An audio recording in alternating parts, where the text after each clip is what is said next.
Hello everyone, मैं लक्ष्मण सिंह चौहान आपके इस आईटी हिंट चैनल पे फिर से आपका स्वागत करता हूं। आज हम इस पाइथन ट्यूटोरियल लेक्चर के क्लास में आपसे जो चर्चा करने वाले हैं वह ऑपरेटर एक ऐसा ऑपरेटर है जो वैल्यू पे काम नहीं करता है, थोड़ा सा डिफरेंट ऑपरेटर है। अभी तक आपने जितने भी ऑपरेटर देखे वो सभी ऑपरेटर वैल्यू पे काम करते थे। वैल्यू इन द सेंस आप आई नो दैट, सभी को पता होगा कि वैल्यू क्या है। अगर आप प्रीवियस लेक्चर से पढ़ रहे होंगे तो वैल्यू और variable, variable name, class, class constant, तमाम टर्मोलॉजी जो मैं बोल रहा हूं सबको वो एक्सप्लेन किया हूं। अगर आप पहली बार चैनल पे आए तो प्लीज डिस्कशन लिस्ट में जाके प्रीवियस वीडियोस देख लीजिएगा तो सभी टर्म आपके क्लियर हो जाएंगे। तो मैं बात करूं फिर से कंटिन्यू, यह ऑपरेटर एकदम यूनिक ऑपरेटर है। जितने भी 8 के 8 ऑपरेटर हैं, वैसे तो सभी ऑपरेटर यूनिक अपने आप में है, लेकिन इतना ज्यादा यूनिक नहीं जितना कि ये यूनिक है। क्यों? क्योंकि जितने भी ऑपरेटर आपने पढ़े हैं या इसके बाद जो पढ़ेंगे वो सब के सब वैल्यू पे काम करते हैं। ऑलवेज आप वैल्यू पे तो काम करता है ऑपरेटर।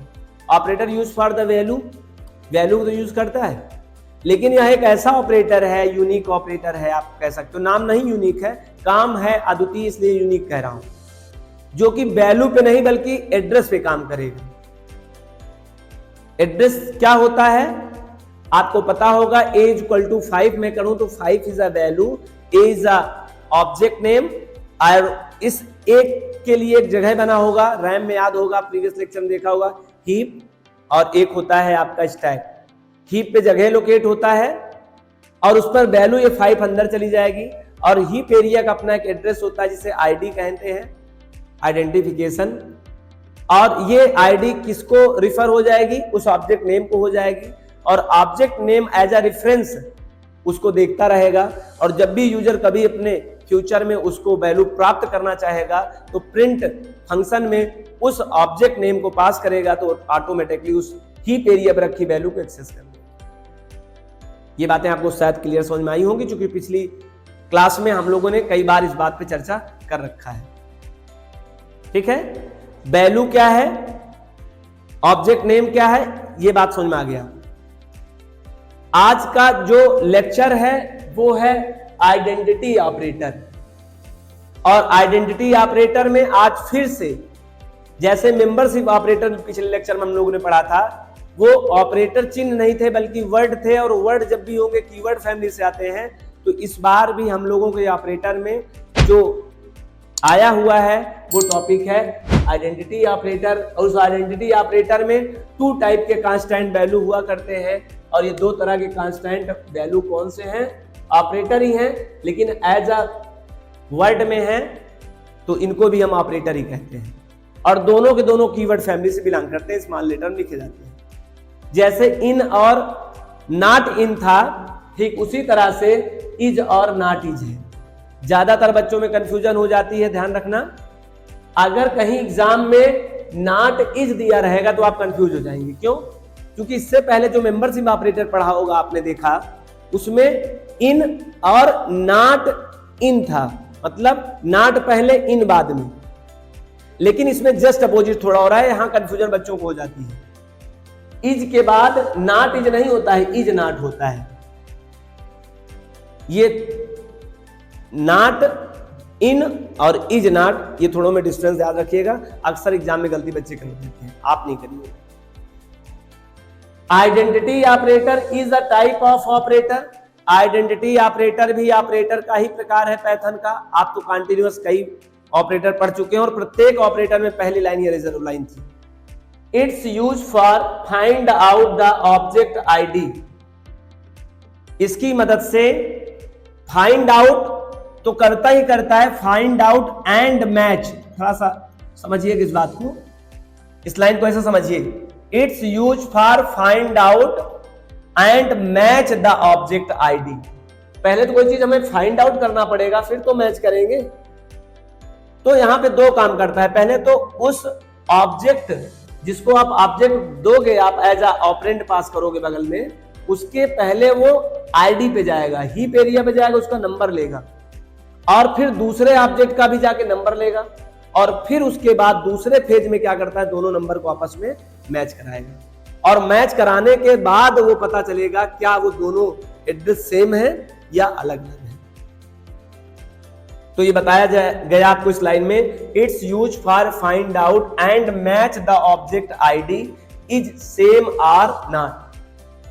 दोनों ऑब्जेक्ट जिसके बीच में आप इज यूज करोगे, दो ऑब्जेक्ट के बीच में, ऑब्जेक्ट 1 ऑब्जेक्ट 2, उन ऑब्जेक्ट 1 के आईडी को और ऑब्जेक्ट 2 के आईडी को वो देखकर मैच करेगा क्या ये दोनों सेम है। अगर सेम होंगे तब देगा ट्रू, अदरवाइज देगा फॉल्स। इस बात को समझाने के लिए, जैसे आपको आपके हाथ में, सबके हाथ में एक फोटो है, सपोज दैट, इमेजिन करो, और वो फोटो जरा हमसे मैच कराओ, क्या जो आपके हाथ में फोटो है वो सेम मेरी फोटो है? तो सबसे पहले तो आपने देखा होगा अपने हाथ में कोई फोटो है कि नहीं है। तो पहले तो आप फाइंड आउट कर रहे हो वो फिगर जो सोर्स हो, फिर हमारे सोर्स पे आके फिर आप अपने दिमाग से, अपने माइंड कैलकुलेशन से थोड़ा सा लॉजिक लगा रहे होंगे, ये तस्वीर सर की तस्वीर, सर की तस्वीर इनकी तस्वीर, अगर सेम होगी तो आप कहेंगे यस सर, जो मेरे हाथ में तस्वीर है ना वो आपकी है, या जो आपके हाथ में तस्वीर होगी हो सकता है हमसे मैच ना करे। तो पहले आप तस्वीर को देखेंगे फिर मैच करेंगे, इज और नॉट इज। ये बात आपको शायद समझ में आएगा, नहीं आया समझ में तो एक एग्जांपल ये देखिए, आप बताइए ये फिगर केला का है कि नहीं है? This is a picture of banana, तो आंसर है no, this is not picture of banana because this is a picture of different age a banana. ये बनाना से डिफरेंट पिक्चर में बिलोंग कर रहा है सर, ये नहीं है। तो आपने भी क्या किया, मैंने बनाना बोला, आपने तुरंत केले का एक तस्वीर जो प्री डिफाइंड आपके पास मौजूद है, आपने पहले उसको निकाला, फिर आपने यहां से उठाया, दोनों को मैच किया होगा, तब आप कह पाए होंगे कि ये बनाना है या नहीं है। एग्जैक्ट इसी तरह से वहां पे पिक्चर नहीं बल्कि क्या करता है, हीप एरिया से एड्रेस उठाता है दोनों ऑब्जेक्ट का, फिर मैच करता है कौन, इज नाम का ऑपरेटर, और मैच करने के बाद बुलियन रिजल्ट देगा, तो ट्रू देगा तो फॉल्स देगा। ट्रू कब देगा, जब दोनों मैच कर जाएंगे, सेम एड्रेस होंगे, तब तो देगा ट्रू, और दोनों अगर डिफरेंट एड्रेस हुए तो दे देगा फॉल्स। आई होप ये बात समझ में आई होगी आपको। आगे, it is used on memory address, ये प्रयोग किसका करता है कैलकुलेशन के समय? भाई ऑपरेटर यूज फॉर कैलकुलेशन मैंने बताया था, और इस कैलकुलेशन के समय यह वैल्यू पर नहीं बल्कि मेमोरी के एड्रेस पे काम करता है, या रेफरेंस कह दो या मेमोरी एड्रेस कह दो, मेमोरी एड्रेस और reference, and return to Boolean result. Match करेगा और क्या करेगा, रिटर्न करेगा बुलियन रिजल्ट, ट्रू या फॉल्स। ट्रू कब करेगा, whenever the PVM or compiler meet to the same object ID then return true otherwise false।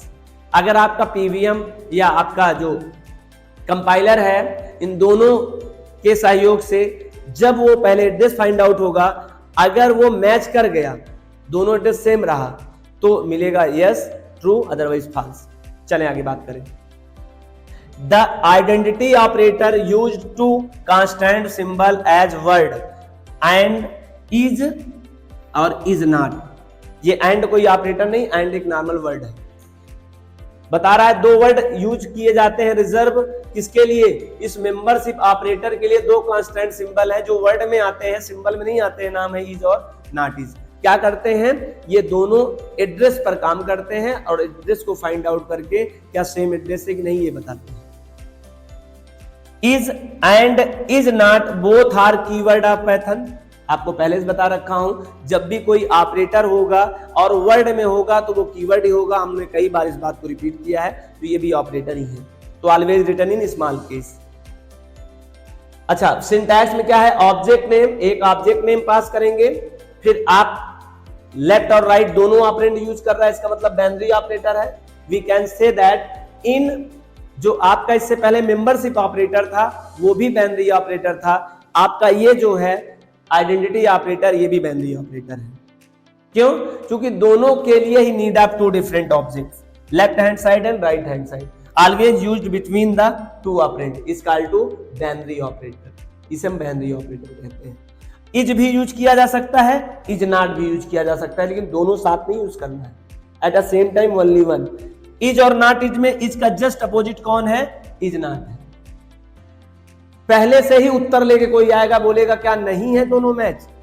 आपने अगर इसके पहले का लेक्चर पढ़ा होगा तो मैंने इस बात में स्पष्टीकरण किया था कि कैसे इन और नॉट इन में डिफरेंस है, सेम टू सेम उसी तरह से इज और इज नॉट में है। आई होप ये आइडिया समझ में आया होगा, लेकिन इसका कंसेप्ट बताना बहुत जरूरी है, नहीं तो आप समझ नहीं पाएंगे। आइए हम रफ करके आपको एक कंसेप्ट बताएं कि ये काम किस तरह करता है। पहले आपको मैं डाउट दे दूं, डाउट देने पर आपको एक लॉजिक क्रिएट होगा, फिर सॉल्यूशन के तौर पे आपको समझ आ जाएगा और इसका उपयोग आप समझ जाएंगे। मेरी बात समझिए, a = 5, b = 5, ये अगर आप इस तरह करते हैं तो क्या होता है। आपने पढ़ा था गार्बेज ब्लॉक और गार्बेज कलेक्शन, अगर आपने ये टर्म जानते हैं या नहीं जानते हो तो डिस्क्रिप्शन लिस्ट में होगा, जाके जरूर देखिएगा, वहां पे इस बारे में बहुत अच्छे से मैं एक्सप्लेन किया हूं। तो a = 5, b = 5, ऐसा होने से क्या हुआ आपको बताया गया है पहले से ही कि हमारा जो पाइथन प्रोग्रामिंग लैंग्वेज है वो वैल्यू के अकॉर्डिंग जगह लोकेट करता है, वेरिएबल को देख के लोकेट नहीं करता है। आपके हिसाब से वेरिएबल 2 हैं, उससे फर्क नहीं पड़ता चाहे 1 लाख वेरिएबल हो, वैल्यू में चेक करूंगा कौन है, तो वैल्यू जो सेम, वैल्यू दोनों सेम है तो जगह मात्र 1 एलोकेट होगा, 2 एलोकेट नहीं होगा। ये हरा हीप में एक एरिया बन गया, एक प्लेस, और वैल्यू क्या रखा गया 5। एड्रेस क्या होगा, सपोज दैट 2024, चूंकि यही ईयर चल रहा है, बार बार मैं 2024 ही लेता हूं, तो यहां पर 2024 आपने एड्रेस सपोज दैट मान लिया था, और ए जो है, ए ने भी इसी 2024 को रेफरेंस कर रहा है, ए कहोगे तो 5 आपको मिल जाएगा। सर बी पर भी आपने 5 रख लिया है, तो बी तो यहां बनेगा, एड्रेस भी सेम कैच करेगा, जगह लोकेट नहीं होगा, जगह एक ही बनता है, जब सेम वैल्यू रहेगा तो जगह लोकेट नहीं, वैल्यू डिफरेंट होगी तब जगह होगी। और इसी चीज को हम लोग कह सकते हैं कि दोनों वेरिएबल जो दोनों ऑब्जेक्ट हैं वो सेम एड्रेस को पॉइंट कर रहे हैं। ये तो रही बात कहने की। अब मैं आपसे पूछूं, क्या आपने रैम के ऊपर जाके कभी देखा है? जी देखा तो नहीं है सर, आपने बताया है, बताया है तो आप मान गए, हाँ मान गए। मैं आपको आज बताऊंगा, मानना अंधविश्वास है, आपको मानना नहीं है, क्योंकि मानना भी है तो जानने के रूट से होके मानना है। हमें कोई चीज मानना नहीं है जब तक उसको जान न जाए। और आपके दिमाग में कहीं ना कहीं हमारे स्टूडेंट्स को रहा होगा, ये भी एक लॉजिक है कि सर तो कहे थे उस समय, मैं पहले ही सोचा था, मैं कैसे प्रूव करूं इसे, मैं आपकी बात कैसे मान लूं कि आप कह रहे हैं कि जब सेम वैल्यू होती है जगह एक ही बनता है। ऐसे तमाम स्टूडेंट को थैंक यू सो मच, आपने ऐसी लॉजिक डेवलप किया। ऐसा ही छात्र एक बढ़िया छात्र होता है। मानना नहीं है, जानना है। धैर्य से आपने आज वो आपका जो डाउट था यहां क्लियर हो जाएगा, मैं आपको एक्सप्लेन करूंगा, और वो एक्सप्लेन करने के लिए मैं नहीं बल्कि इज नाम का ऑपरेटर आपको जवाब देगा। सर कोई ऐसा प्रूफ है क्या कि ये प्रूफ कर पाए आप कि आप जो कह रहे हैं आपका स्टेटमेंट सही है? कैसे प्रूफ करें? तो आइए हम लोग इज का यूज करेंगे। हम लोग यहां क्या करेंगे? इज का। सर अगर आपकी बात सही रही तो ए और बी दोनों का मैं मैच कराऊंगा एड्रेस,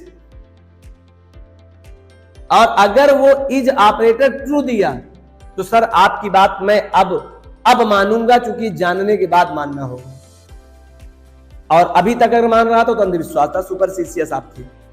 आइए देखिए कैसे आप लिखेंगे ए, आपको डायरेक्ट मैं बता दूं नहीं कंफ्यूज होंगे, प्रिंट के अंदर सीधे आप लिखिए ए इज बी। जरा बताइए ए क्या है?